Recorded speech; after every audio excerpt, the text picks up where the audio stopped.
A very special good morning to all of you. Welcome back to my channel Study with Abhiman. आज से मैं आप लोगों के लिए यूपी पॉलिटेक्निक एंट्रेंस एग्ज़ाम 2023 के लिए यानी 2023 के लिए साइंस में केमिस्ट्री की क्लास स्टार्ट कर रहा हूँ। आज मैं आप लोगों के लिए साइंस में केमिस्ट्री का चैप्टर नंबर 1 लेकर आया हूँ। चैप्टर का नाम क्या है? चैप्टर का नाम है विज्ञान एवं रसायन, जिसे हम इंग्लिश में बोलते हैं साइंस एंड केमिस्ट्री। आज ये आपके इस चैप्टर का पार्ट 1 है। आज की इस वीडियो में मैं आप लोगों को यहाँ पे इस चैप्टर का कंप्लीट थ्योरी पार्ट डिटेल में पढ़ाऊंगा और जो चैप्टर के बीच में से आप लोगों के क्वेश्चंस बनते हैं वो भी मैं आप लोगों को यहाँ पे सॉल्व कराऊंगा। चलिए फिर आज की इस वीडियो को स्टार्ट करते हैं और देखते हैं यहाँ पे इस चैप्टर का फर्स्ट टॉपिक क्या दिया है। जैसा कि आप सभी स्टूडेंट्स अपनी स्क्रीन के ऊपर यहाँ पे देख पा रहे होंगे, सबसे पहले आपको इस चैप्टर में यहाँ पे विज्ञान यानी साइंस के बारे में बताया गया है। तो आपको अपनी स्क्रीन के ऊपर यहाँ पे दिख रहा होगा, यहाँ पे लिखा हुआ है विज्ञान। विज्ञान को हम इंग्लिश में क्या बोलते हैं? साइंस बोलते हैं। तो आखिर विज्ञान होता क्या है, चलिए सबसे पहले हम इसको समझते हैं। तो जैसा कि आप लोग अपनी स्क्रीन के ऊपर देख पा रहे होंगे, यहाँ पे लिखा हुआ है कि विज्ञान शब्द की उत्पत्ति लैटिन के साइंटिया शब्द से हुई है। अब देखिए यहाँ पे साइंटिया की स्पेलिंग क्या लिखी हुई है? SKIENTIA, ये यहाँ पे लिखा हुआ है। या फिर आपको साइंटिया की स्पेलिंग ऐसे भी लिखी हुई मिल सकती है, मैं आपको बता देता हूँ SCIENTIA,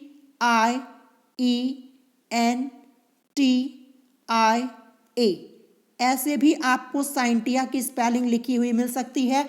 तो दोनों तरीके से ध्यान रखिएगा। देखिए कहीं कहीं SKIENTIA लिखा होता है और कहीं कहीं SCIENTIA लिखा होता है। तो ध्यान रखिएगा, विज्ञान शब्द की उत्पत्ति लैटिन के साइंटिया शब्द से हुई है। या फिर आप ऐसे बोल सकते हैं कि विज्ञान शब्द की उत्पत्ति लैटिन भाषा के साइंटिया शब्द से हुई है, जिसका अर्थ होता है ज्ञान। क्या होता है? ज्ञान।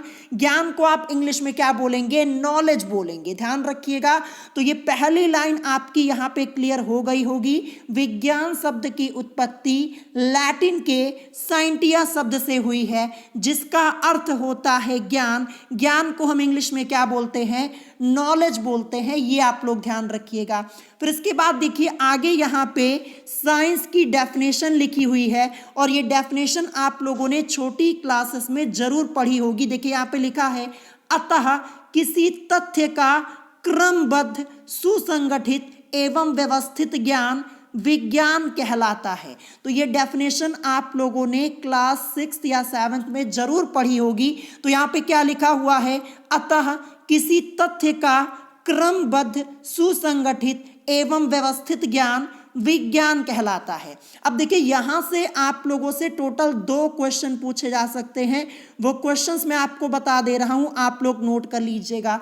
सबसे पहले आपसे यही पूछा जा सकता है कि विज्ञान शब्द की उत्पत्ति लैटिन भाषा के किस शब्द से हुई है? तो आप क्या बोलेंगे? साइंटिया शब्द से हुई है। ये आपको ध्यान रखना है, ठीक है। और दूसरा क्वेश्चन आपसे ये पूछा जा सकता है कि किसी तथ्य का क्रमबद्ध, सुसंगठित एवं व्यवस्थित ज्ञान ये क्या कहलाता है? तो आप बोलेंगे विज्ञान कहलाता है, यानी साइंस कहलाता है। तो आई होप आपका ये टॉपिक यहाँ पे विज्ञान वाला ये आपका क्लियर हो गया होगा। देखिए थ्योरी पार्ट के बीच में से आप लोगों के एंट्रेंस एग्जाम में कई बार क्वेश्चंस पूछे जाते हैं, इसीलिए जो थ्योरी पार्ट के बीच में से क्वेश्चंस बन रहे हैं वो मैं आपको इसी समय बता दे रहा हूँ और आप लोग नोट कर लीजिएगा। और जो एक्सरसाइज के क्वेश्चंस होंगे वो तो मैं आपको अलग से कराऊंगा ही। आज की इस वीडियो में इस चैप्टर का थ्योरी पार्ट मैं आप लोगों का कंप्लीटली फिनिश करवा दूंगा और कल की वीडियो में मैं आप लोगों को इस चैप्टर के सभी एक्सरसाइज के क्वेश्चन करवा दूंगा। यानी कल की वीडियो में ये चैप्टर आप लोगों का कंप्लीटली फिनिश हो जाएगा। अब देखिए यहाँ पे नेक्स्ट टॉपिक हमारा क्या दिया है? नेक्स्ट टॉपिक यहाँ पे दिया है विज्ञान की प्रमुख शाखाएं, जिसे हम इंग्लिश में क्या बोलेंगे? Main branches of science. तो यहाँ पे विज्ञान विज्ञान की प्रमुख शाखाओं के बारे में बताया गया है। तो चलिए मैं आपको यहाँ पे प्रमुख शाखाओं के बारे में डिटेल में बता देता हूँ। तो देखिए यहाँ पे क्या लिखा है कि विज्ञान को निम्नलिखित शाखाओं में वर्गीकृत किया गया है। देखिए साइंस के बारे में तो आपने पढ़ लिया, लेकिन साइंस की यहाँ पे कई ब्रांचेस होती हैं, ध्यान रखिएगा। तो विज्ञान को कई शाखाओं में बांटा गया है। सभी शाखाओं के बारे में चलिए मैं आपको डिटेल में बता देता हूं। तो सबसे पहले देखिए यहाँ पे सबसे पहली शाखा का नाम क्या लिखा है, जीव विज्ञान लिखा है, जिसे हम इंग्लिश में क्या बोलते हैं, बायोलॉजी बोलते हैं। ये आप लोग ध्यान रखिएगा। अब ये जीव विज्ञान क्या होता है, चलिए इसको समझ लेते हैं। तो यहाँ पे क्या लिखा है कि विज्ञान की वह शाखा जिसके अंतर्गत जंतुओं एवं वनस्पति का अध्ययन किया जाता है, जीव विज्ञान कहलाती है। ये आपको ध्यान रखना है, बायोलॉजी कहलाती है। अब देखिए यहां से क्वेश्चन आपसे कैसे पूछा जाएगा, क्वेश्चन आपसे ऐसे पूछा जाएगा, क्वेश्चन मैं बोल रहा हूं नोट कर लीजिएगा। आपसे पूछा जाएगा विज्ञान की वह शाखा जिसके अंतर्गत जंतुओं एवं वनस्पति का अध्ययन किया जाता है, उस शाखा को क्या कहते हैं। तो आप क्या बोलेंगे, जीव विज्ञान कहते हैं, बायोलॉजी बोलते हैं। ये आपको ध्यान रखना है, ठीक है। क्वेश्चन पूछा जाएगा, आपको 4 ऑप्शन दे दिए जाएंगे, जिसमें आपको बायोलॉजी यानी जीव विज्ञान भी लिखा हुआ मिलेगा। तो अगर आप अच्छे से पढ़े रहेंगे तो तुरंत आंसर कर पाएंगे, ठीक है। अब देखिए यहाँ पे आगे क्या लिखा है कि जीव विज्ञान को पुनः 2 वर्गों में विभाजित किया गया है। देखिए जीव विज्ञान को भी यहाँ पे 2 वर्गों में विभाजित किया गया है। तो चलिए देखते हैं यहाँ पे सबसे पहला यहाँ पे क्या लिखा है, जंतु विज्ञान। जंतु विज्ञान को हम इंग्लिश में क्या बोलते हैं, जूलॉजी बोलते हैं। ध्यान रखिएगा, अगर आप लोगों ने बायोलॉजी पढ़ा होगा तो आप लोगों को यहाँ पे जंतु विज्ञान के बारे में जरूर पता होगा। तो जूलॉजी इसके अंतर्गत क्या होता है, देखिए यहाँ पे लिखा है जिसके अंतर्गत जंतुओं अर्थात मनुष्य एवं पशुओं का अध्ययन किया जाता है।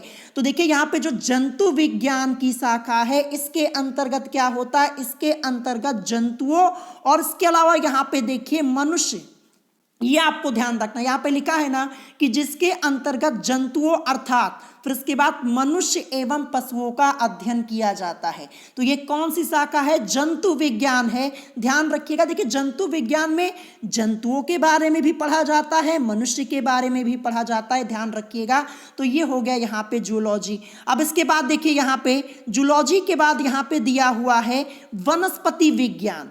ये सेकंड है, यहाँ पे सेकंड पार्ट यहाँ पे हो जाएगा ये जीव विज्ञान का, जिसको हम इंग्लिश में क्या बोलते हैं, बॉटनी बोलते हैं। ये आपको ध्यान रखना है।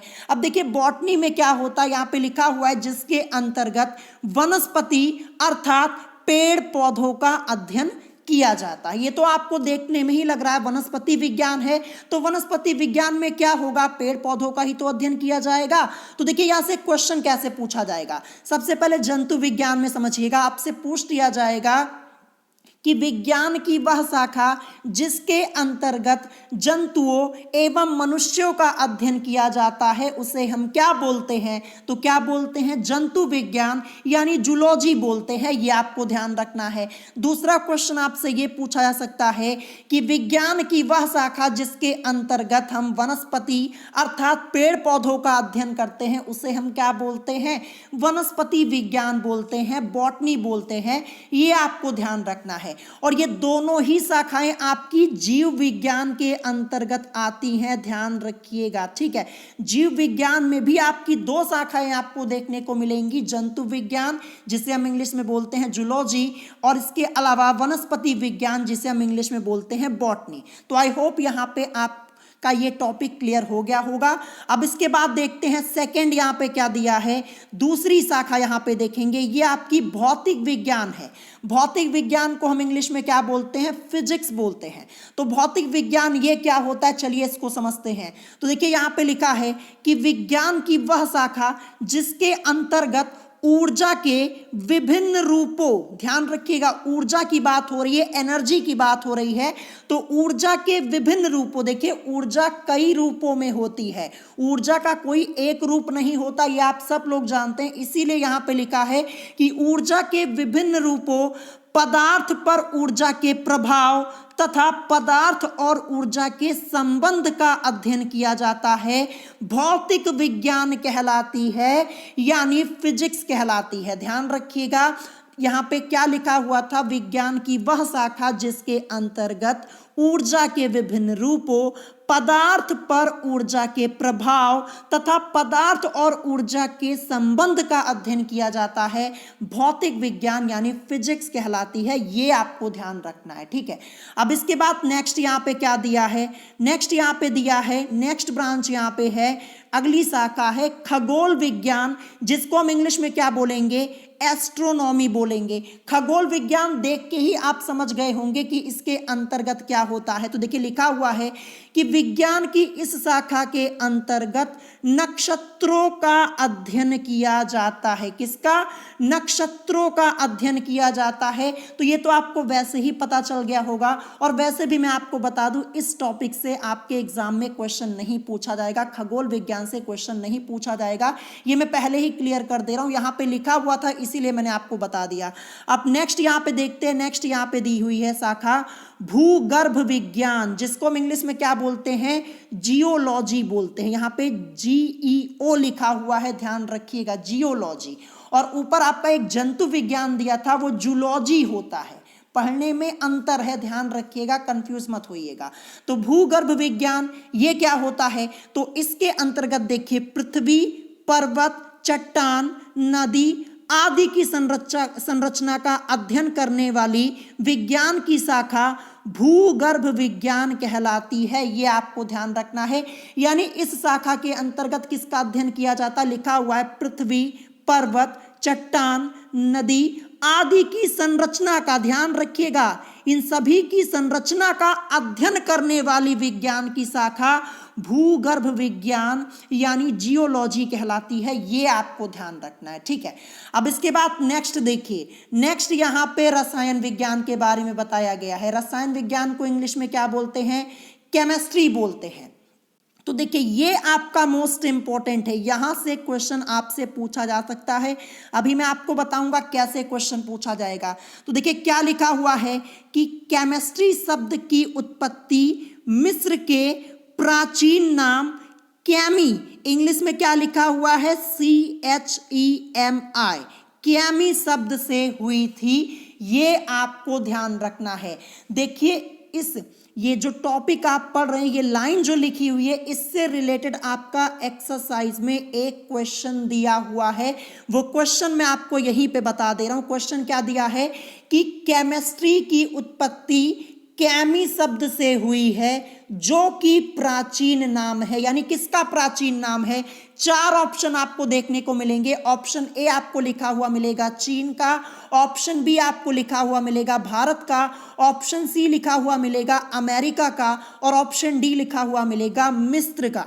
तो करेक्ट आंसर क्या होगा, साफ साफ देखिए यहाँ पे मिस्र लिखा हुआ है, तो मिस्र करेक्ट आंसर होगा। देखिए ये क्वेश्चन मैं आपको अलग से कराऊंगा, आपको टेंशन लेने की जरूरत नहीं है। कल की वीडियो में एक एक क्वेश्चन मैं आपको करवा दूंगा, जो क्वेश्चन कराऊंगा वहीं से क्वेश्चन आएगा, उससे बाहर आपको कोई क्वेश्चन देखने को नहीं मिलेगा। अब जैसे यहाँ पे आया तो मैंने आपको समझाने के लिए बता दिया कि हाँ इस टॉपिक से रिलेटेड आपसे क्वेश्चन पूछा जाएगा। तो ध्यान रखिएगा, केमिस्ट्री शब्द की उत्पत्ति मिस्र के प्राचीन नाम कैमी शब्द से हुई थी। ये आप याद कर लीजिएगा, नोट कर लीजिएगा, मोस्ट इंपॉर्टेंट पॉइंट है। अब देखते हैं यहाँ पे आगे क्या लिखा है। तो आगे लिखा है किसी द्रव्य की संरचना, संगठन, गुणधर्मों को बनाने की विधियों व उन पर विभिन्न ऊर्जाओं। अब देखिए ऊर्जाओं के अंतर्गत यहाँ पे लिखा हुआ है ब्रैकेट में ऊष्मा, प्रकाश इत्यादि के प्रभाव का अध्ययन करने वाली विज्ञान की शाखा रसायन विज्ञान कहलाती है। फिर इसके बाद देखिए, इसके बाद यहाँ पे मोस्ट इंपॉर्टेंट लाइन लिखी हुई है, ये भी आप ध्यान रखिएगा। यहाँ से आपका एक क्वेश्चन बनता है, क्वेश्चन भी बताऊंगा। क्या लिखा है कि रसायन विज्ञान का ज्ञान सर्वप्रथम मिस्र अरब देशों में हुआ। अब देखिए क्वेश्चन क्या पूछा जाएगा, आपसे पूछा जाएगा कि रसायन विज्ञान का ज्ञान सर्वप्रथम किस देश में हुआ। 4 ऑप्शन आपको देखने को मिलेंगे, ऑप्शन सहित मैं आपको बता दे रहा हूं। ऑप्शन ए आपको लिखा हुआ मिलेगा चीन यूनान, ऑप्शन बी मिस्र अरब, ऑप्शन सी अमेरिका इंग्लैंड और ऑप्शन डी भारत चीन। तो आप क्या बोलेंगे आंसर में? आप बोलेंगे रसायन विज्ञान का ज्ञान सर्वप्रथम मिस्र अरब देश में हुआ। साफ साफ यहां पे लिखा हुआ, इंपॉर्टेंट पॉइंट है इसीलिए पहले ही बता दे रहा हूं। रसायन विज्ञान का ज्ञान सर्वप्रथम मिस्र अरब देशों में हुआ, ये आप याद कर लीजिएगा, ठीक है। मोस्ट इंपॉर्टेंट है, हाईलाइटेड पॉइंट है, यहां पे मैं निशान लगा दे रहा हूं, ये जरूर लिख लीजिएगा, ठीक है। फिर इसके बाद देखिए यहां पे एक और क्वेश्चन बनेगा, ये इस वाली लाइन से क्या लिखा है कि लेवोशिये को आधुनिक रसायन विज्ञान का जन्मदाता कहा जाता है। देखिए क्वेश्चन क्या पूछा जाएगा आपसे कि आधुनिक रसायन विज्ञान के जन्मदाता थे, यही क्वेश्चन पूछा जाएगा। मैं आपको बता दूं 2006 के एंट्रेंस एग्जाम में 2006, 2009 2 बार ये क्वेश्चन आपके एंट्रेंस एग्जाम में पूछा जा चुका है कि आधुनिक रसायन विज्ञान के जन्मदाता कौन थे। तो ध्यान रखिएगा कौन थे, लेवोशिये थे। इनका पूरा नाम क्या है? इनका पूरा नाम एंटोनी लेवोशिये, या फिर लेवोशिये की जगह आप लोगों को लेवोशियर भी लिखा हुआ मिल सकता है। क्या? लेवोशियर लिखा हुआ मिल सकता है। ध्यान रखिएगा 2006, 2009 और इसके अलावा भी कई बार पूछा गया है। क्वेश्चन रिपीट कर दे रहा हूं, कल की वीडियो में ये क्वेश्चन मैं आपको करवाऊंगा भी। आपसे पूछा जाएगा रसायन, ठीक है। पहला क्वेश्चन अभी ऊपर मैंने आपको क्या बताया था, इससे पहले वाला मैंने आपको बताया था कि रसायन विज्ञान का ज्ञान सर्वप्रथम किस देश में हुआ, तो आप बोलेंगे मिस्र अरब में हुआ। और दूसरा क्वेश्चन जो 2006 और 2009 के एंट्रेंस एग्जाम में पूछा गया, इसके अलावा भी कई बार पूछा गया, क्वेश्चन क्या पूछा जाएगा आपसे कि आधुनिक रसायन विज्ञान के जन्मदाता कौन थे, तो आप बोलेंगे लेवोशिये थे। इनका पूरा नाम क्या है? एंटोनी लेवोशिये, या फिर लेवोशिये की जगह आपको लेवोसियर भी लिखा हुआ मिल सकता है, एंटोनी लेवोशियर। तो ये भी आप लोग ध्यान रखिएगा, ठीक है। तो जो क्वेश्चंस मैं आपको बता रहा हूं आप इन्हें नोट कर लीजिएगा, और वैसे तो कल मैं आपको करवाऊंगा ही, ठीक है। तो ये आपका इंपॉर्टेंट पॉइंट है, ये वाली शाखा जो मैंने आपको पढ़ाई रसायन विज्ञान, यहां से आपके एंट्रेंस एग्जाम में कई क्वेश्चंस पूछे जा चुके हैं और आगे पूछे जाएंगे। और जितना मैंने आपको बताया इससे बाहर एक भी क्वेश्चन आपसे नहीं पूछा जाएगा, तो नोट जरूर कर लीजिएगा, इसीलिए इतना डिटेल में मैं आपको पढ़ा रहा हूं, ठीक है। मैं चाहता तो जो यहां पे लिखा हुआ था वही आपको बता देता, लेकिन यहाँ पे एक एक टॉपिक में आपको डिटेल में बता रहा हूँ, क्वेश्चंस बता रहा हूँ कि कैसे क्वेश्चंस पूछे जाते हैं, तो आप लोग नोट कर लीजिएगा, ठीक है। अब इसके बाद देखिए, इसके अलावा भी यहाँ पे, अब देखिए यहाँ पे आपको रसायन विज्ञान की शाखाएं पढ़नी होंगी, ठीक है। अब रसायन विज्ञान यहाँ तक तो मैंने आपको बताया, अब रसायन विज्ञान की भी कुछ शाखाएं होती हैं, कुछ ब्रांचेस होती हैं, इनके बारे में हम देखेंगे। तो देखिए यहाँ पे टॉपिक क्या है, रसायन विज्ञान की शाखाएं, जिसे हम इंग्लिश में बोलेंगे ब्रांचेस ऑफ केमिस्ट्री। तो चलिए देखते हैं यहाँ पे रसायन विज्ञान की कितनी शाखाएं हैं। तो यहाँ पे लिखा है रसायन विज्ञान की प्रमुख शाखाएं निम्नलिखित हैं। तो चलिए सबसे पहले देखते हैं अकार्बनिक रसायन। ये सब आप लोगों ने पढ़ा है, आपको पता होगा। अकार्बनिक रसायन क्या आपने नहीं पढ़ा है? बिल्कुल पढ़ा है। इसे हम इंग्लिश में क्या बोलते हैं?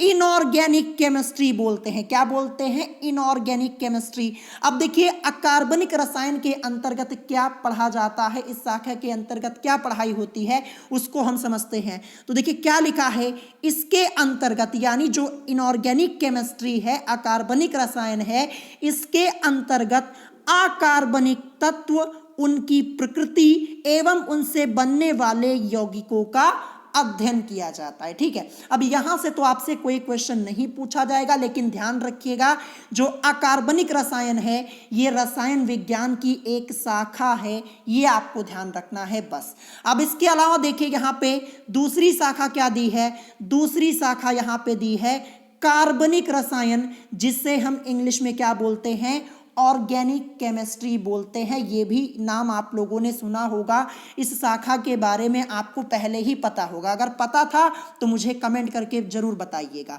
तो चलिए देखते हैं यहाँ पे लिखा क्या है, इसके अंतर्गत किसकी पढ़ाई की जाती है? तो देखिए लिखा है कि रसायन विज्ञान की इस शाखा के अंतर्गत, यानी कार्बनिक रसायन जो शाखा है, ऑर्गेनिक केमिस्ट्री है, इस शाखा के अंतर्गत कार्बन के जटिल संरचना वाले यौगिकों, अब देखिए यहां पे ब्रैकेट में कुछ लिखा हुआ है, कार्बोनेटो, बाइकार्बोनेटो, ऑक्साइडो तथा सल्फाइडो को छोड़कर, इनको छोड़कर, ध्यान रखिएगा, इनको यहां पे काउंट नहीं किया जाएगा, इनको छोड़कर जैसे हाइड्रोकार्बन, प्रोटीन, कार्बोहाइड्रेट आदि की संरचना, गुणधर्मों का मतलब क्या होता है? प्रॉपर्टीज होता है। प्रॉपर्टीज को ही हम हिंदी में क्या बोलते हैं? गुणधर्म बोलते हैं।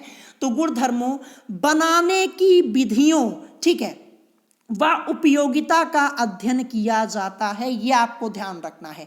अब देखिए जो ब्रैकेट में यहाँ पे कार्बोनेटो, बाइकार्बोनेटो, ऑक्साइडो तथा सल्फाइडो, इनको छोड़कर, इनको यहाँ पे इंक्लूड नहीं किया जाएगा, इनको शामिल नहीं किया जाएगा। एक बार फिर से रिपीट करके बताता हूँ, रसायन विज्ञान की इस शाखा के अंतर्गत, यानी कार्बनिक रसायन यानी ऑर्गेनिक केमिस्ट्री, इस शाखा के अंतर्गत कार्बन के जटिल संरचना वाले यौगिकों, अब जिसमें क्या शामिल नहीं है? कार्बोनेटो, बाइकार्बोनेटो, ऑक्साइडो तथा सल्फाइडो को छोड़कर ये इसमें इंक्लूड नहीं किए जाएंगे। और क्या इंक्लूड किया जाएगा? यहाँ पे लिखा है, जैसे हाइड्रोकार्बन, प्रोटीन, कार्बोहाइड्रेट आदि की संरचना, गुणधर्मों, बनाने की विधियों व उपयोगिता का अध्ययन किया जाता है, ये आपको ध्यान रखना, ये है कार्बनिक रसायन। ठीक है, आई होप आपका ये टॉपिक क्लियर हो गया होगा।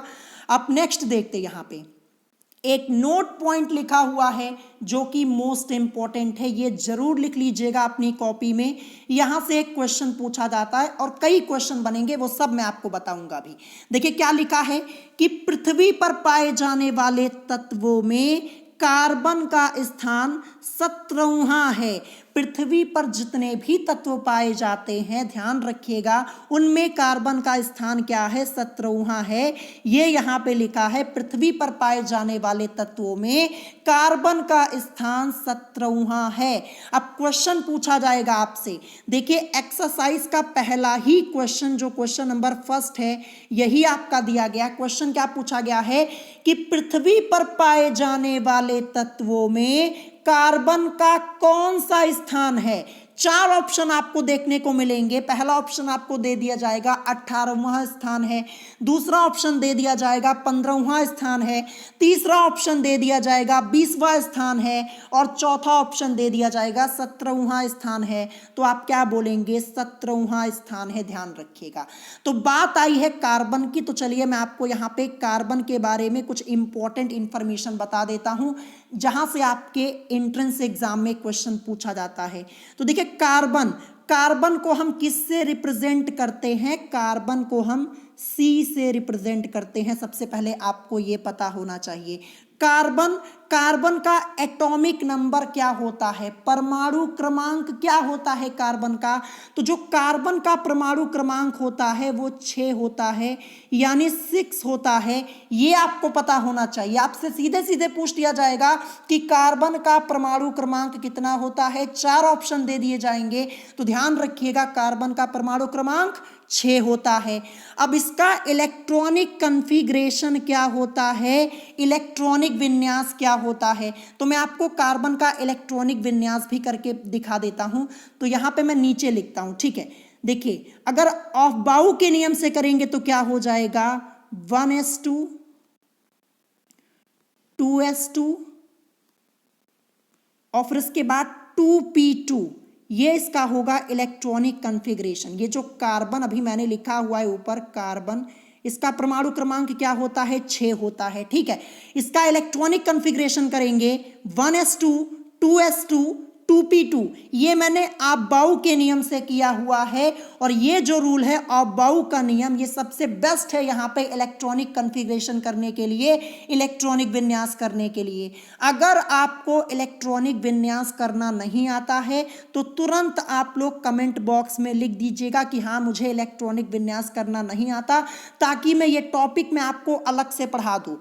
देखिए आपका केमिस्ट्री में एक चैप्टर दिया है परमाणु की संरचना, यानी एटॉमिक एटॉमिक स्ट्रक्चर, देखिए उस चैप्टर में अगर आपको यहाँ पे इलेक्ट्रॉनिक कॉन्फ़िगरेशन करना नहीं आता तो आप उस चैप्टर के कई क्वेश्चंस को सॉल्व नहीं कर पाएंगे। ठीक है, ध्यान रखिएगा। तो मुझे बता दीजिएगा कि अगर आपको इलेक्ट्रॉनिक विन्यास करना नहीं आता है तो मैं अलग से आपको ये टॉपिक डिटेल में पढ़ा दूंगा। ये तो मैंने अबाउ के नियम से लिखा। अगर जर्नल फॉर्म में लिखेंगे तो क्या हो जाएगा, तो देखिए 1s2, पहले में देखिए 2 इलेक्ट्रॉन है तो क्या लिख देंगे, यहां पे मैं लिख दूंगा 2 लिखा मैंने।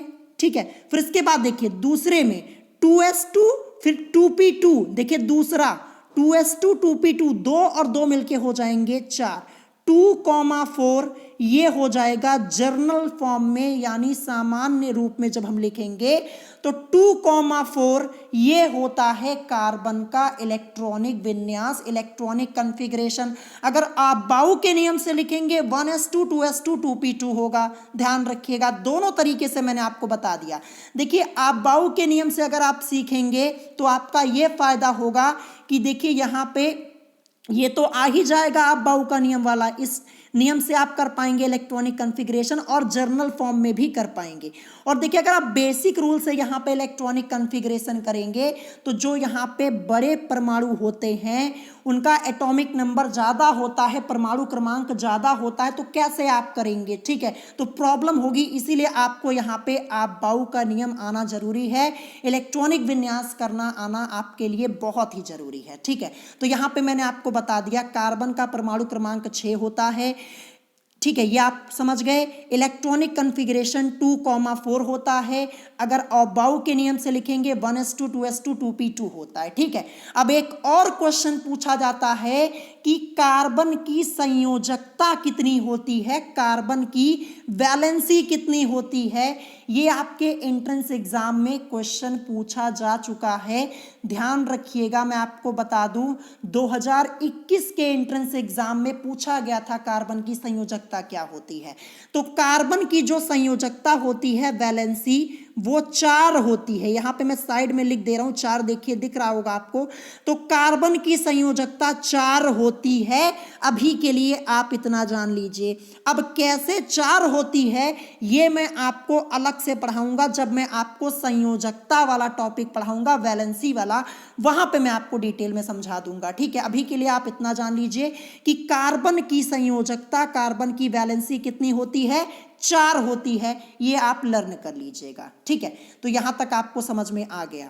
अब देखिए यहाँ पे क्या लिखा है, यहाँ पे लिखा था कि पृथ्वी पर पाए जाने वाले तत्वों में कार्बन का स्थान 17वां है। ये तो मैंने आपको बता ही दिया।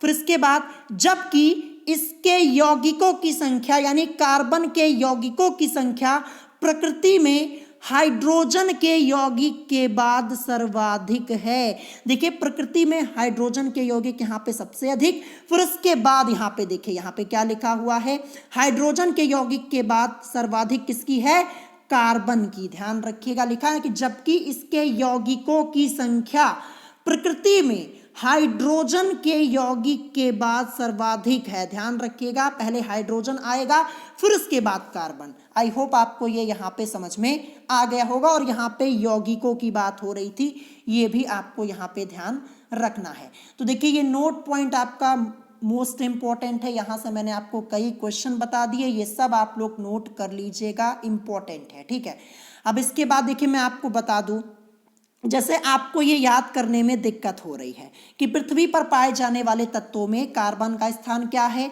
17वां है। मैंने आपको बता दिया। अभी ऊपर मैंने आपको बताया कार्बन को C से रिप्रेजेंट करते हैं। कार्बन का एटॉमिक नंबर क्या होता है, 6 होता है, परमाणु क्रमांक 6 होता है। ठीक है, अब कार्बन का स्थान यहाँ पे क्या है, पृथ्वी पर पाए जाने वाले तत्वों में कार्बन का स्थान क्या है, 17वां है ना, ये यहाँ पे लिखा हुआ है। ठीक है, अब 17वां है, 17 को देखिए आप इसका उल्टा कर दीजिए। 17 है ना, तो देखिए 7 है ना, 7 पहले लिखिए फिर 1 को बाद में लिख दीजिए। अगर 7 में से 1 को लेस करेंगे तो आपको मिलेगा 6, और 6 होता है कार्बन का परमाणु क्रमांक। तो ऐसे आप इस ट्रिक से यहाँ पे इसको लर्न कर सकते हैं।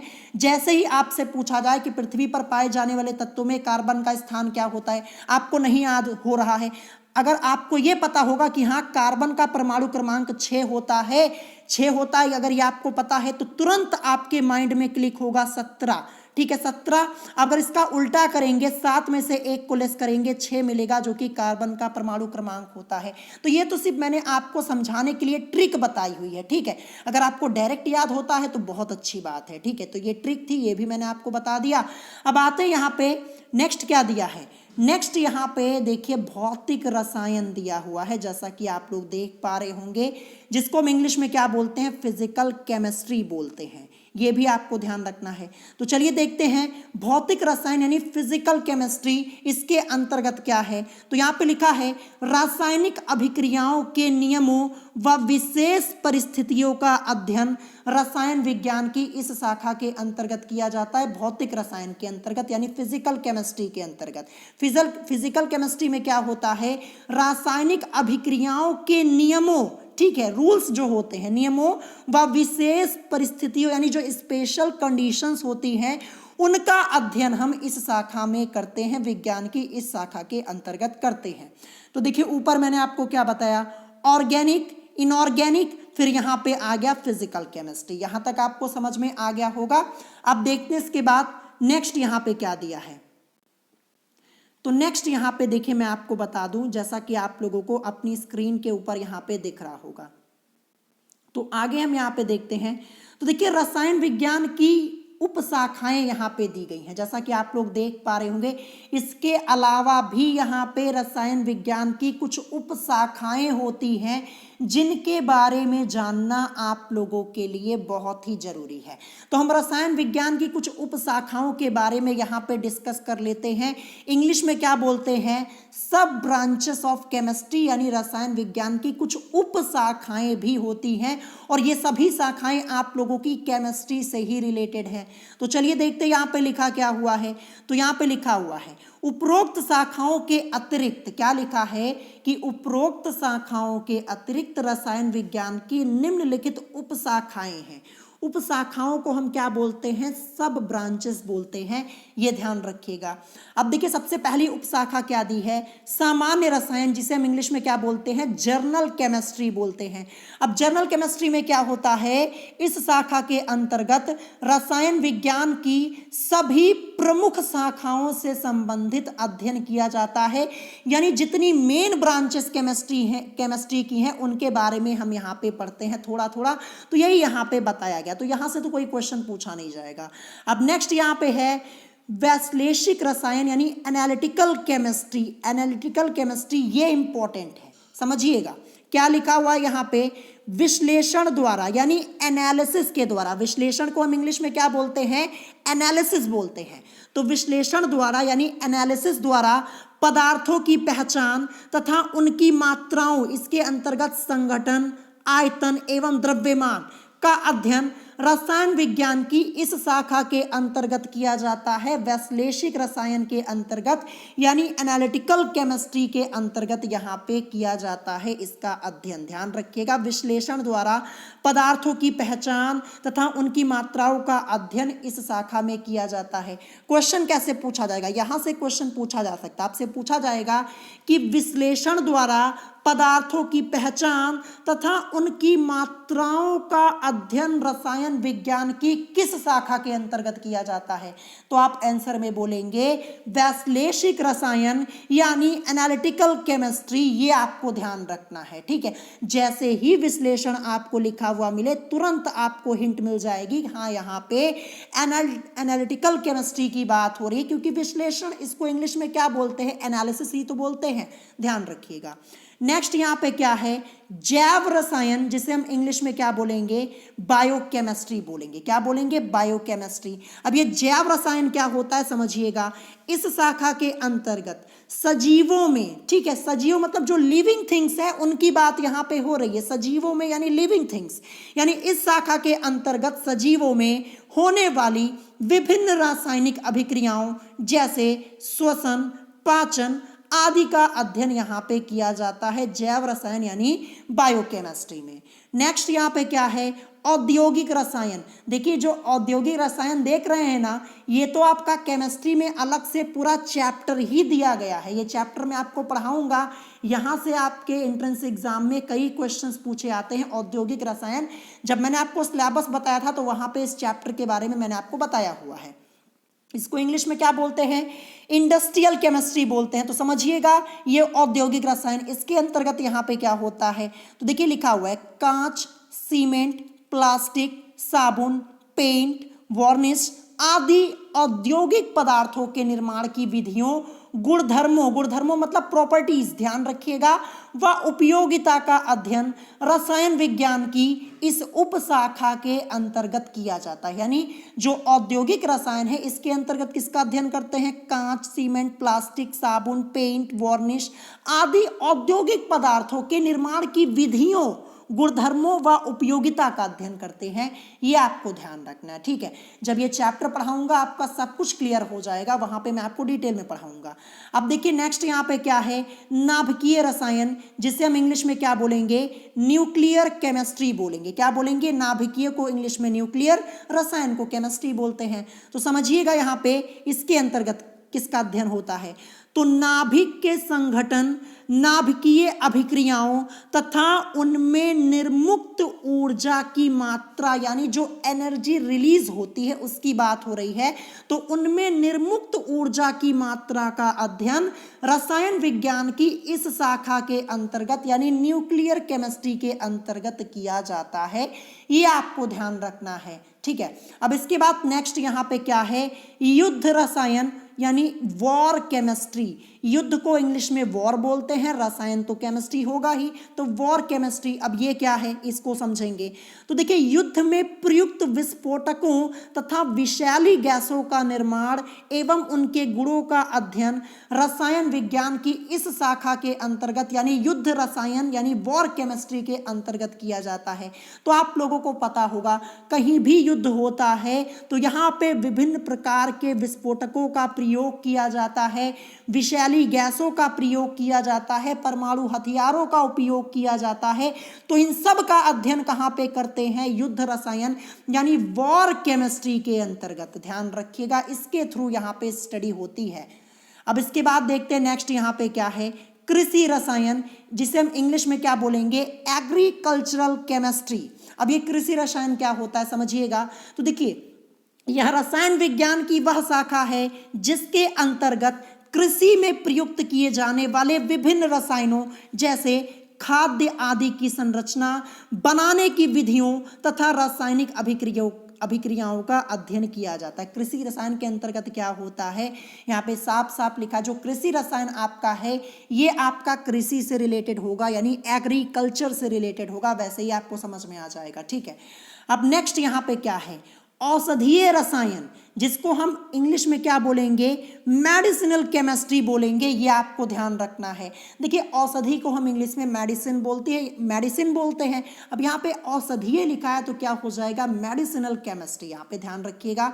तो देखिए औषधियों के रासायनिक संगठन, उनमें उपस्थित पदार्थों की संरचना, उनके निर्माण की विधियों, उनके मतलब किसके, औषधि के निर्माण की, ध्यान रखिएगा, तो उनके निर्माण की विधियों तथा रासायनिक अभिक्रियाओं का अध्ययन रसायन विज्ञान की इस शाखा के अंतर्गत किया जाता है। तो यहाँ पे आप वैसे ही समझ जाएंगे, औषधीय रसायन की बात होगी तुरंत आपका क्लियर हो जाएगा कि हाँ इसका अध्ययन यहाँ पे इसके अंतर्गत किसका अध्ययन किया जाता है। औषधियों के बारे में पढ़ेंगे, उनके रासायनिक संगठन के बारे में पढ़ेंगे, यही सब तो पढ़ेंगे। तो ये आपका हो गया क्लियर यहाँ पे। अब देखिए इसके अंतर्गत आगे क्या लिखा हुआ है, यहां तक बताया। अब उपरोक्त के अतिरिक्त यानी जो ऊपर मैंने आपको यहाँ पे उपशाखाएं बताई, इसके अतिरिक्त कौन कौन सी शाखाएं और है यहाँ पे उपशाखाएं, ध्यान रखिएगा, सब ब्रांचेस। तो इसके अतिरिक्त यानी इसके अलावा अपराध रसायन। अब ये अपराध रसायन क्या होता है, फॉरेंसिक केमिस्ट्री। फॉरेंसिक के बारे में आप लोगों ने सुना होगा, आपको पता होगा। अपराध रसायन को इंग्लिश में क्या बोलते हैं, फॉरेंसिक केमिस्ट्री बोलते हैं। ये आप लोग ध्यान रखिएगा, ठीक है।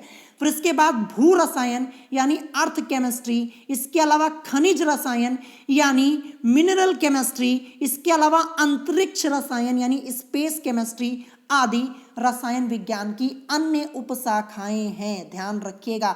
तो इतनी उपशाखाएं यानी इतनी सब ब्रांचेस यहाँ पे केमिस्ट्री की हैं। आई होप ये टॉपिक आपका क्लियर हो गया होगा। जहां से क्वेश्चन पूछा जाएगा वहां पे मैं आपको तुरंत बता दूंगा कि हाँ यहाँ से क्वेश्चन पूछा जाएगा। अब ये सब ब्रांचेस हैं, इनके बारे में जानना आपके लिए जरूरी था, इसीलिए एक एक पॉइंट यहाँ पे बता दिया है। ठीक है, अब देखते हैं नेक्स्ट यहाँ पे टॉपिक क्या है। अब एक टॉपिक आपका यहाँ पे दिया है वैज्ञानिक विधि यानी साइंटिफिक मेथड। ये वैज्ञानिक विधि क्या होती है, चलिए इसको हम समझते हैं। तो समझिएगा यहाँ पे, वह विधि जिसके द्वारा विज्ञान का विकास होता है या फिर किया जाता है, वैज्ञानिक विधि कहलाती है। क्वेश्चन आपसे पूछा जाएगा, कैसे? आपसे पूछ दिया जाएगा कि वह विधि जिसके द्वारा विज्ञान का विकास होता है, उस विधि को क्या कहते हैं, उस प्रोसेस को क्या कहते हैं? तो आप बोलेंगे वैज्ञानिक विधि या फिर साइंटिफिक मेथड, इसको इंग्लिश में बोलते हैं। ध्यान रखिएगा, देखिए इसके प्रमुख चरण निम्नलिखित हैं। जो साइंटिफिक मेथड है, यहाँ पे इसके कुछ चरण होते हैं, ध्यान रखिएगा। कौन कौन से, समझिएगा। तथ्यों का प्रेक्षण, जिसे हम इंग्लिश में क्या बोलेंगे, ऑब्जर्वेशन ऑफ फैक्ट्स, यानी तथ्यों का प्रेक्षण। तो देखिएगा इसके अंतर्गत प्रेक्षण गुणात्मक अर्थात गुणों, ध्यान रखिएगा, गुणात्मक मतलब क्या हो जाएगा, गुणों जैसे रंग, गंध, स्वाद आदि पर आधारित, तथा मात्रात्मक अर्थात मात्राओं जैसे आयतन, क्वथनांक आदि पर आधारित हो सकते हैं। ध्यान रखिएगा, यह आपको ध्यान रखना है। जो प्रेक्षण, यहाँ पे प्रेक्षण गुणात्मक अर्थात गुणों जैसे रंग, गंध, स्वाद आदि पर आधारित, तथा मात्रात्मक अर्थात यहाँ पे मात्राओं जैसे आयतन हो गया, क्वथनांक हो गया आदि हो गया, इस पर आधारित हो सकते हैं। कौन? प्रेक्षण। ध्यान रखिएगा, उदाहरण के लिए किसी गैस का दाब बढ़ाने पर उसके आयतन में कमी आना, ये क्या है, ये एक प्रेक्षण है। ध्यान रखिएगा, क्या है, प्रेक्षण है, ये आपको ध्यान रखना है। ठीक है, यहाँ पे लिखा ही हुआ था तथ्यों का प्रेक्षण। तथ्य को इंग्लिश में हम फैक्ट बोलते हैं, ध्यान रखिएगा। प्रेक्षण को क्या बोलेंगे, ऑब्जर्वेशन बोलेंगे। ठीक है, तो ध्यान रखिएगा, एक बार फिर से मैं आपको समझा देता हूं और यहां से एक क्वेश्चन भी पूछा जाएगा, वो भी मैं आपको बता देता हूं। देखिए प्रेक्षण जो है, प्रेक्षण ये गुणात्मक अर्थात गुणों जैसे, जिस जो गुणात्मक गुण होते हैं, इसके अंतर्गत क्या आ जाएगा, गुणात्मक यानी गुणों जैसे रंग हो जाएगा, गंध हो जाएगा, स्वाद आदि पर आधारित, तथा मात्रात्मक यानी मात्रा भी यहाँ पे देखी जाती है। अब मात्राओं में जैसे क्या हो जाएगा, आयतन, क्वथनांक आदि पर आधारित हो सकते हैं, इन सभी पर आधारित हो सकते हैं प्रेक्षण, ये आपको ध्यान रखना है, जो ऑब्जर्वेशन होता है। उदाहरण के लिए किसी गैस का दाब बढ़ाने पर उसके आयतन में कमी आना, ये एक प्रेक्षण है। तो आपसे पूछा जा सकता है कि किसी गैस का दाब बढ़ाने पर उसके आयतन पर क्या प्रभाव पड़ता है। तो साफ साफ लिखा है ना कि किसी गैस का दाब बढ़ाने पर उसके आयतन में कमी आना, कमी आती है ना, तो ये क्या है, ये एक प्रेक्षण है, एक ऑब्जर्वेशन है, ये आपको ध्यान रखना है। ठीक है, यही क्वेश्चन आपसे पूछा जा सकता है। नेक्स्ट यहाँ पे क्या है, प्राकृतिक नियम का निर्माण, यानी यहाँ पे क्या हो जाएगा, फॉर्मुलेशन ऑफ नेचुरल लॉ। अब ये क्या है समझिएगा, देखिए इस पद में समान प्रकार के प्रेक्षणों को, यानी जो ऑब्जर्वेशन होते हैं, प्रेक्षण होते हैं, उनको एकत्रित करके उनका अध्ययन किया जाता है, डीपली उनकी स्टडी की जाती है। यदि प्रेक्षणों में व्यवहार में कहीं कोई समानता प्रतीत होती है तो प्राकृतिक नियम का निर्माण हो जाता है। ठीक है, देखिए समझिएगा, ये प्राकृतिक नियम का निर्माण होता कैसे है। तो देखिए इस पद में क्या होता है, जो समान प्रकार के प्रेक्षण होते हैं, ऑब्जर्वेशंस होते हैं, उनको एक जगह एकत्रित कर लिया जाता है। ठीक है, इकट्ठा कर लिया जाता है। ठीक है, और इकट्ठा करके उनका डिटेल में यहाँ पे अध्ययन किया जाता है, स्टडी की जाती है। प्रेक्षणों को अच्छे से चेक किया जाता है, सभी प्रेक्षणों को। अगर व्यवहार में अगर कोई समानता मिल जाती है, प्रॉपर्टीज में कोई समानता मिल जाती है, तो क्या हो जाता है, प्राकृतिक नियम का निर्माण, यानी यहाँ पे फॉर्मुलेशन ऑफ नेचुरल लॉ, ये आपका हो जाएगा। अब इसके बाद यहाँ पे आएगा परिकल्पना का निर्माण, जिसे हम इंग्लिश में क्या बोलेंगे, फॉर्मुलेशन ऑफ हाइपोथेसिस। क्या हो जाएगा, हाइपोथेसिस यहाँ पे लिखा हुआ है, परिकल्पना का निर्माण। अब ये क्या होता है समझिएगा, इस पद में प्राकृतिक नियमों के स्पष्टीकरण के लिए विज्ञान के पहले से स्थापित सिद्धांतों के आधार पर कुछ अनुमान लगाए जाते, क्योंकि यहाँ पे परिकल्पना लिखा है तो यहाँ पे अनुमान लगाए जाते हैं, जिन्हें क्या बोलते हैं, परिकल्पनाएं कहते हैं, यानी हाइपोथेसिस बोलते हैं। उदाहरण के लिए समझिएगा, उपरोक्त प्राकृतिक नियम के लिए आदर्श गैस व्यवहार एक परिकल्पना है। ये आपको ध्यान रखना है, क्या है, जो आदर्श गैस व्यवहार है ये क्या है, ये एक परिकल्पना है, हाइपोथेसिस है। कैसे, देखिए यहाँ पे आपसे एक क्वेश्चन पूछा जाएगा। क्या पूछा जाएगा, क्वेश्चन आपके एक्सरसाइज में भी दिया है, आपसे पूछ दिया जाएगा कि आदर्श गैस व्यवहार, फिर इसके बाद लिखा हुआ मिलेगा है, फिर इसके बाद लिखा होगा एक, ये लिखा होगा, ठीक है, ऐसे आदर्श गैस व्यवहार है एक, फिर इसके बाद 4 ऑप्शन आपको दिया जाएगा। ऑप्शन ए दिया जाएगा प्रेक्षण, ऑप्शन बी प्राकृतिक नियम, ऑप्शन सी परिकल्पना, या ऑप्शन डी उपरोक्त सभी। तो आप क्या बोलेंगे, आदर्श गैस व्यवहार है एक परिकल्पना का हाइपोथेसिस है ये क्वेश्चन आपको अपनी बुक में देखने को मिलेगा एक्सरसाइज में। अगर आपके पास अरिहंत की बुक है चेक कर लीजिएगा, आपको खुद ही पता चल जाएगा। तो इसीलिए इतना डिटेल में पढ़ा रहा हूं, क्योंकि थ्योरी पार्ट के बीच में से आपसे क्वेश्चन पूछे जाएंगे, तो एक एक टॉपिक अच्छे से पढ़ लीजिएगा। अब देखते हैं नेक्स्ट यहाँ पे। अब देखिए यहाँ पे नेक्स्ट दिया है परिकल्पना की पुष्टि के लिए प्रयोग, यानी एक्सपेरिमेंट्स फॉर एक्सप्लेनिंग हाइपोथेसिस। तो देखिए इस पद में प्रयोगों द्वारा परिकल्पना की पुष्टि की जाती है, यानी एक्सपेरिमेंट। पहले क्या होता है, पहले यहाँ पे एक्सपेरिमेंट किया जाता है, अगर एक्सपेरिमेंट यहाँ पे सफल होता है तब यहाँ पे परिकल्पना की पुष्टि हो जाती है। ठीक है, यहाँ पे लिखा है ना कि इस पद में यानी इस प्रोसेस में प्रयोगों द्वारा परिकल्पना की पुष्टि की जाती है, जिससे वह सिद्धांत या नियम में परिवर्तित हो जाती है। ठीक है, जब यहाँ पे पुष्टि हो जाती है तो क्या होता है, एक सिद्धांत या नियम बन जाता है, ये आपको ध्यान रखना है। तो ये परिकल्पना की पुष्टि के लिए प्रयोग हो जाएगा। यहां तक आपको समझ में आया। अब नेक्स्ट यहां पे देखते हैं टॉपिक हमारा क्या दिया हुआ है। नेक्स्ट टॉपिक यहां पे है रसायन विज्ञान का महत्व, यानी इंपॉर्टेंस ऑफ केमिस्ट्री। आखिर रसायन विज्ञान का महत्व क्या है, ये आपको पता होना चाहिए ना। रसायन विज्ञान तो सब लोग जानते हैं, हाँ पढ़ा है, इसके अंतर्गत कई शाखाएं हैं, उपशाखाएं हैं, चैप्टर्स होते हैं, लेकिन इसका महत्व क्या है, इसका यूजेज क्या है, ये भी तो आपको पता होना चाहिए। इंपॉर्टेंस क्या है, यूज क्या है, ये सब पता होना चाहिए। तो चलिए देखते हैं यहाँ पे क्या लिखा है। लिखा है कि रसायन विज्ञान एक यथार्थ प्रयोगशाला विज्ञान है। रासायनिक प्रयोगशाला के उपकरण सामान्यतया माप तौल से संबंधित होते हैं, जैसे मात्रा को मापने के लिए तराजू, ये आप सबको पता है, मात्रा को मापने के लिए क्या करते हैं, तराजू। आयतन को मापने के लिए ब्यूरेट। ध्यान रखिएगा, आपसे सीधे सीधे पूछ लिया जाएगा कि आयतन को मापने के लिए क्या पूछा जाएगा, रसायन विज्ञान में या रसायन विज्ञान के अंतर्गत आयतन को मापने के लिए निम्नलिखित में से किस उपकरण का प्रयोग किया जाता है। 4 ऑप्शन दे दिए जाएंगे, ध्यान रखिएगा।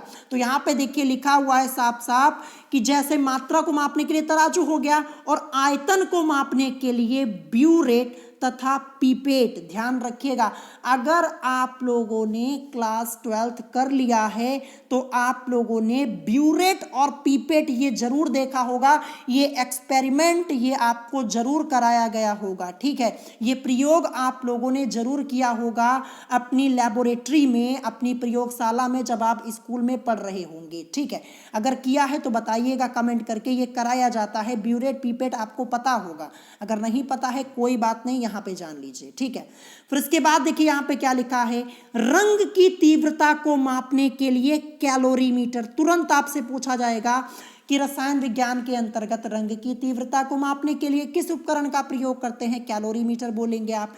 फिर इसके बाद तथा तापमान परिवर्तन की माप के लिए थर्मामीटर आदि का प्रयोग। तो थर्मामीटर तो आप जानते हैं, अगर आपको थोड़ा सा भी बुखार होता है किससे चेक करते हैं, थर्मामीटर से ही तो चेक करते हैं, ये तो आपको खुद ही पता होगा। तापमान परिवर्तन की माप के लिए शरीर के ताप को जब आप चेक करते हैं, थर्मामीटर यूज करते हैं ना, उसी से तो पता चलता है कि आपको कितना बुखार है, तुरंत आपको पता चल जाता है। तो आई होप आप ये समझ गए होंगे।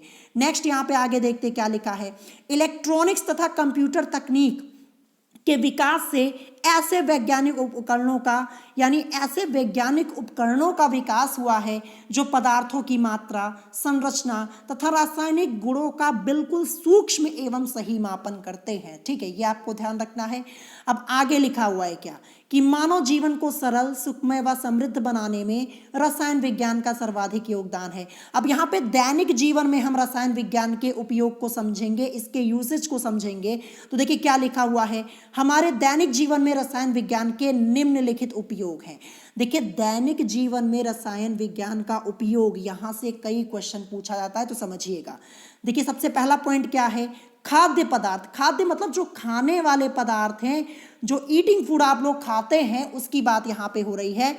खाद्य पदार्थ जैसे अचार, शराब, जेली, कस्टर्ड पाउडर आदि रसायन विज्ञान की देन है। ध्यान रखिएगा, ये जो अचार देख रहे हैं, ये शराब, ये जेली, कस्टर्ड पाउडर, ये सब किसकी देन है, ये केमिस्ट्री की देन है। ध्यान रखिएगा। फिर इसके बाद नेक्स्ट यहाँ पे क्या है, नेक्स्ट यहाँ पे है फसल की पैदावार बढ़ाने के लिए कृत्रिम उर्वरक। ध्यान रखें, कृत्रिम मतलब क्या होता है, जो मानव के द्वारा बनाया जाए। कृत्रिम मतलब क्या हो जाएगा, मानव द्वारा निर्मित। ध्यान रखिएगा। और कृत्रिम यहाँ पे जो यहाँ पे केमिस्ट्री के थ्रू ही तो यहाँ पे जो कृत्रिम उर्वरक होते हैं ये बन सकते हैं, बिना केमिस्ट्री के पॉसिबल है नहीं है।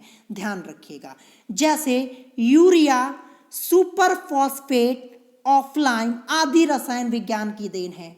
देखिए यहाँ पे समझिएगा, यूरिया लिखा है, यूरिया इसका केमिकल फॉर्मूला क्या होता है। कई बार आपके एग्जाम में यूरिया का केमिकल फॉर्मूला पूछा जा चुका है, तो मैं आपको बताता हूँ। यहाँ पे मैं साइड में ऊपर लिख देता हूँ NH2। ध्यान रखिएगा, NH2CONH2, ये याद कर लीजिएगा। ठीक है, NH2CONH2 ये होता है यूरिया का केमिकल फॉर्मूला।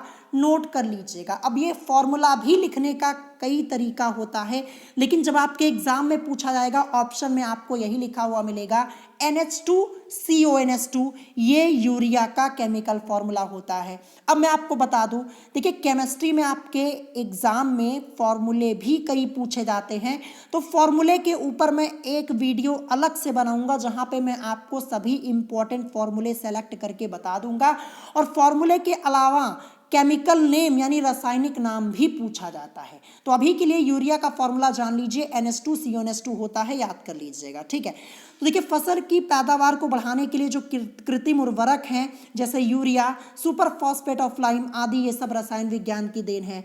नेक्स्ट देखेंगे DDT। अब यहाँ पे देखिए क्या लिखा है, DDT। इंग्लिश में लिखेंगे तो DDT हो जाएगा और हिंदी में तो यहाँ पे लिखा ही हुआ है DDT।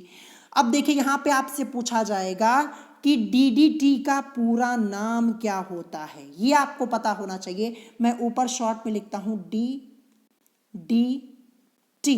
अब ये DDT का पूरा नाम क्या होता है, तो पूरा नाम मैं आपको बता देता हूं, डाइक्लोरो डाइफेनिल ट्राइक्लोरोईथेन। ध्यान रखिएगा, ये आप याद कर लीजिएगा। DDT का पूरा नाम आपको याद होना बहुत जरूरी है। तुरंत आपसे यही क्वेश्चन पूछा जाएगा कि DDT का पूरा नाम क्या होता है, 4 ऑप्शन आपको दे दिए जाएंगे।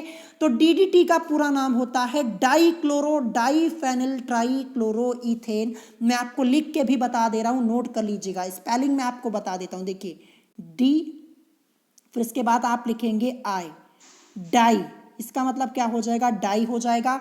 फिर क्लोरो, तो क्लोरो की स्पेलिंग क्या हो जाएगी, CHLORO,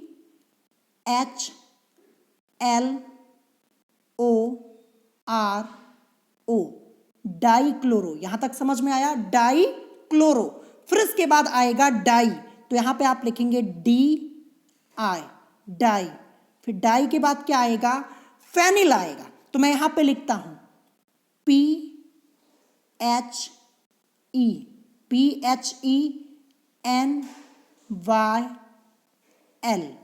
ठीक है, डाइक्लोरो डाइफेनिल, यहां तक समझ में आया। फिर इसके बाद ट्राई, क्या लिखेंगे, TRI, ट्राई, ये हो जाएगा। फिर इसके बाद क्लोरो, फिर लिखेंगे CHLO, क्योंकि मैं यहां पे O सही से लिख देता हूं, ORO, ट्राइक्लोरो, यहां तक समझ में आया। फिर इसके बाद इथेन, ETHEN, ये हो जाएगा। तो पूरा नाम मैंने यहां पे लिख दिया। डीडीटी का पूरा नाम क्या होता है? Dichloro diphenyl trichloroethane. ये आप लोग जरूर याद कर लीजिएगा। डीडीटी का नाम आपसे पूरा पूछा जा सकता है। डाइक्लोरो डाइफेनिल ट्राइक्लोरोईथेन होता है, इसको नोट कर लीजिएगा, ठीक है। अब यहां पे देखिए डीडीटी, फिर इसके बाद बेंजीन हेक्साक्लोराइड BHC। देखिए इसको इंग्लिश में कैसे लिखेंगे? BHC। मैं आपको बता दूं, ये क्वेश्चन आपके एंट्रेंस एग्जाम में 2 बार पूछा गया है। पूछा क्या गया था कि BHC का पूरा नाम क्या होता है? 2005 और 2005 के बाद 2018 के एंट्रेंस एग्जाम में 2 बार क्वेश्चन पूछा गया कि BHC का पूरा नाम क्या होता है? बेंजीन हेक्साक्लोराइड होता है। यहां पे लिखा है बेंजीन हेक्साक्लोराइड होता है। B से बेंजीन, H से हेक्सा, C से क्लोराइड, बेंजीन हेक्साक्लोराइड BHC का पूरा नाम होता है। 2 बार क्वेश्चन आ चुका है, याद कर लीजिएगा। आदि रासायनिक पदार्थ पौधों को कीटाणुओं व रोगों से बचाते हैं। एक क्वेश्चन और पूछा जाता है आपसे कि पौधों को कीटाणुओं व रोगों से बचाता है। 4 ऑप्शन दे दिए जाएंगे। 4 ऑप्शन में आपको ये दोनों लिखे हुए मिल सकते हैं, डीडीटी और बेंजीन हेक्साक्लोराइड। तो ध्यान रखिएगा, डीडीटी और बेंजीन हेक्साक्लोराइड ये दोनों ही पौधों को कीटाणुओं व रोगों से बचाते हैं। नेक्स्ट, प्रदूषित जल को पीने योग्य बनाने के लिए रासायनिक यौगिकों जैसे क्लोरीन आदि का प्रयोग किया जाता है। अब यहीं से आपसे एक क्वेश्चन पूछा जाएगा। क्या पूछा जाएगा? कि प्रदूषित जल को पीने योग्य बनाने के लिए किस रासायनिक यौगिक को प्रयोग में लाया जाता है? 4 ऑप्शन दे दिए जाएंगे, जिसमें आपको क्लोरीन भी लिखा हुआ मिलेगा। तो क्लोरीन, ध्यान रखिएगा, यही आपका करेक्ट आंसर होगा। एक एक पॉइंट बता रहा हूं मैं आपको, भले ही यहाँ पे वीडियो थोड़ा लंबी हो जाएगी, लेकिन एक एक पॉइंट आपका यहाँ पे क्लियर हो जाएगा। अब नेक्स्ट पॉइंट है अनेक प्रभावशाली औषधियां जैसे प्रतिजैविक औषधियां। प्रतिजैविक औषधियां जिसके अंतर्गत क्या है? पेनिसिलिन, स्ट्रेप्टोमाइसिन आदि। ध्यान रखिएगा, पेनिसिलिन और स्ट्रेप्टोमाइसिन ये दोनों ही प्रतिजैविक औषधियां हैं। ये आपको ध्यान रखना है। ये टॉपिक मैं आपको अलग से पढ़ाऊंगा। आपका एक चैप्टर दिया हुआ है औद्योगिक रसायन, वहां पे आपका मेडिसिन का एक पूरा टॉपिक ही अलग से दिया गया है। ये पूरा टॉपिक मैं आपको वहां पे पढ़ाऊंगा, आपको टेंशन लेने की जरूरत नहीं है। मेडिसिन का पूरा टॉपिक ही आपका अलग से दिया हुआ है, ये मैं आपको अलग से पढ़ाऊंगा, ठीक है। तो यहाँ पे देखिए प्रतिजैविक औषधियों में आपका क्या लिखा है, जैसा कि आप लोग देख पा रहे होंगे, पेनिसिलिन और स्ट्रेप्टोमाइसिन। ये याद कर लीजिएगा, ये प्रतिजैविक औषधियां होती हैं, ये आपको यहाँ पे ध्यान रखना है, ठीक है। फिर इसके बाद सल्फा ड्रग्स जैसे सल्फाडाइजीन, सल्फाथायोजोल आदि। फिर इसके बाद जर्मनाशी के अंतर्गत क्या है? जर्मनाशी के अंतर्गत क्लोरोबेंजीन, डेटॉल और डीडीटी आदि। ध्यान रखिएगा, जर्मनाशी में डीडीटी भी आता है क्योंकि ये पौधों को कीटाणुओं और रोगों से बचाता है। अब ये डीडीटी पौधों के लिए यूज की जाती है, ध्यान रखिएगा, ठीक है। जबकि डेटॉल का यूज तो हम भी लोग कर लेते हैं, लेकिन डीडीटी नहीं कर सकते, ध्यान रखिएगा, ठीक है। इसी तरीके से क्लोरोबेंजीन। तो आपसे पूछा जा सकता है, क्वेश्चन पूछा जाएगा कि निम्नलिखित में से जर्मनाशी है। 4 ऑप्शन दे दिए जाएंगे, जिसमें आपको क्लोरोबेंजीन लिखा हुआ मिल सकता है, डेटॉल या डीडीटी। तो ध्यान रखिएगा, क्लोरोबेंजीन, डेटॉल और डीडीटी ये सब क्या है? जर्मनाशी है। और इसके अलावा देखिए निश्चेतक। निश्चेतक का मतलब क्या होता है? बेहोश करने के लिए, ध्यान रखिएगा। अब निश्चेतक में क्या है? क्लोरोफॉर्म है, ईथर है आदि। ये सब रसायन विज्ञान की ही देन है। जो क्लोरोफॉर्म है इसका प्रयोग निश्चेतक के रूप में किया जाता है। अब लिखा है क्लोरोफॉर्म, क्लोरोफॉर्म का फॉर्मूला क्या होता है? CHCl3। ये याद कर लीजिएगा, फॉर्मूला CHCl3 ये क्लोरोफॉर्म का फॉर्मूला होता है, आपसे पूछा जा सकता है, ठीक है। तो ध्यान रखिएगा। तो निश्चेतक औषधियों में क्लोरोफॉर्म, ईथर ये सब हैं, ये सब रसायन विज्ञान की देन है। नेक्स्ट, प्लास्टिक, कांच, सौंदर्य प्रसाधन। जो सौंदर्य प्रसाधन विभिन्न प्रकार के हैं, जो ब्यूटी प्रोडक्ट्स होते हैं, इनकी बात यहाँ पे हो रही है। ईंधन यानी फ्यूल, कागज, पेंसिल, स्याही आदि, ये सब रसायन विज्ञान की देन है। अगर रसायन विज्ञान ना होता, ना प्लास्टिक होती, ना कांच होता, ना सौंदर्य प्रसाधन होता, ना ही ईंधन, ना कागज, ना पेंसिल, ना स्याही, ये सब कुछ नहीं होता अगर रसायन विज्ञान नहीं होता। तो ये सब रसायन विज्ञान की देन है। फिर इसके बाद परमाणु बम, हाइड्रोजन बम आदि बनाने में रासायनिक पदार्थ उपयोग में लाए जाते हैं, ये तो आप सबको पता है। फिर नेक्स्ट यहाँ पे है अंतरिक्ष यान बनाने की आवश्यक सामग्री, चलाने का ईंधन यानी रॉकेट प्रोपिलेट, अंतरिक्ष यात्रियों के वस्त्र, भोजन आदि पदार्थों को विभिन्न रसायनों से बनाया जाता है, विभिन्न रसायनों की सहायता से बनाया जाता है, ये तो आप सबको पता है। तो ये तो हुआ आपका यहाँ पे इस चैप्टर का थ्योरी पार्ट।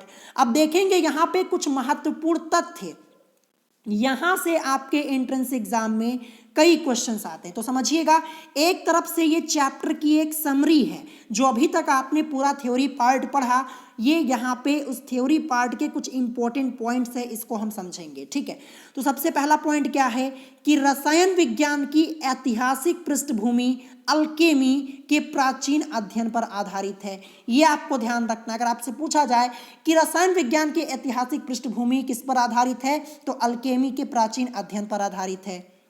नेक्स्ट, रसायन विज्ञान हमारे दैनिक जीवन का एक बहुत बड़ा हिस्सा है, ये बिल्कुल सही बात है, जो हमारे भोजन, पानी, वायु सभी मूलभूत आवश्यकताओं में विद्यमान है। ठीक है, और फिर यहाँ पे लास्ट में है कि मानव शरीर में अधिकांश भाग जल होता है, जो लगभग 65% से लेकर के 90% तक होता है, यानी 65% से 90% तक होता है। देखिए यहाँ पे ये परसेंटेज आप लोगों को कई बुक में अलग अलग लिखा हुआ मिल सकता है। अब जैसे अरिहंत की बुक में 65 से 90% दिया है, किसी और बुक में आपको कहीं कुछ और लिखा हुआ मिलेगा, तो इसमें कंफ्यूज नहीं होना है। ठीक है, तो 65 से 90% तक होता है।